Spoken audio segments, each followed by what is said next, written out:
With only 500 inhabitants, the village of Oronoz Mugaire in Navarre, Spain, is in a bucolic setting with vibrant traditions. Isolation is perhaps one of its only weak points. The nearest hospital, for example, is an hour away. But in early February, a French lorry arrived in the village carrying Europe's first ever cross-border mobile hospital. It was deployed in 40 minutes and is part of a European project called EGALURG, which provides isolated populations on both sides of the Pyrenees equal access to healthcare in the case of disasters or emergencies. Here it is being used as a COVID-19 vaccination centre. We had never heard of a resource like this. The truth is we're very happy because we're living in a historic moment. It's very gratifying to come to the villages, to vaccinate the most vulnerable groups, because this is the beginning of the end of this situation. We'll be back to normal soon. The European project has a total budget of over €2.3 million, 1.5 of which comes from the European cohesion policy.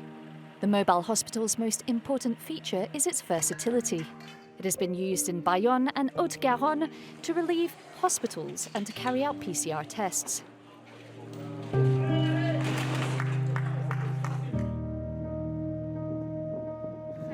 Today, those in charge of operations in Navarre communicate via video conference with Toulouse Hospital that coordinates the project.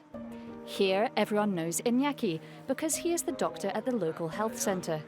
Today, the health staff are also on the vaccination list, as well as vulnerable people and their carers. Most are hoping to get vaccinated, especially people highly dependent on others and those who take care of them. They're the most anxious ones because they say to themselves, I might pass the virus on to my relative who depends on me. I might be asymptomatic, and that relative might be no more. For Diego, the head of emergency and medical transport, the mobile hospital is an opportunity.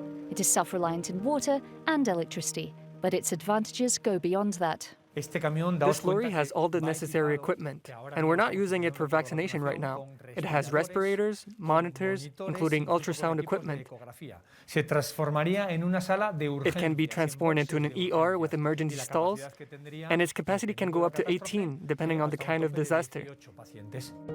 This hospital deals with emergencies which do not stop at borders.